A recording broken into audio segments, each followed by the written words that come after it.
গতকালও বাংলাদেশ ক্রিকেট বোর্ডে হাজির হয়েছিলেন বিসিবি পরিচালক খালেদ মাহমুদ সুজন। আজ সেই পদ থেকেই পদত্যাগ করলেন। তার পদত্যাগের খবর নিশ্চিত করেছেন বিসিবির সিইও নিজামুদ্দিন চৌধুরী। খালেদ মাহমুদের সাথে যোগাযোগ করা হলে তিনি সাড়া দেননি। তবে সিইও জানিয়েছেন, বুধবার 11 সেপ্টেম্বর দুপুরে নিজের পদত্যাগ পত্র বিসিবিকে পাঠিয়েছেন খালেদ মাহমুদ। ব্যক্তিগত কারণ দেখিয়ে পরিচালক পদ থেকে সরে গেলেন জাতীয় দলের এই সাবেক অধিনায়ক।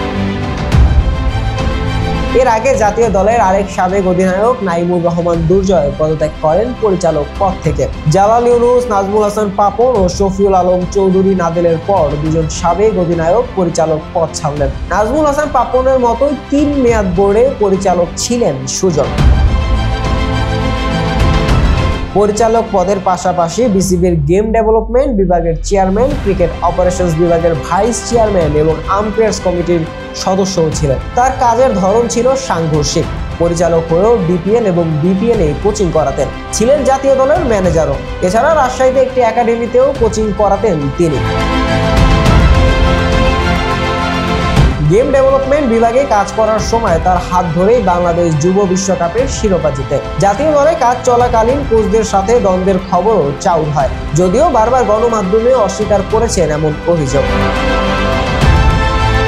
রাজনীতিতে সক্রিয় না থাকলেও খালেদ মাহমুদ সাবেক সভাপতি নাজমুল হাসানের কাছের লোক ছিলেন। আবাহনী কোচ থাকায় বাড়তি সুবিধা আদায় করার অভিযোগ রয়েছে তার বিরুদ্ধে। সবকিছু মিলিয়ে নাজমুল হাসান পাপনের বোর্ডে তিনি ছিলেন বিতর্কিত একজন। নানা জটিলতায় সব পদ থেকে সুজন সরে দাঁড়ালেন।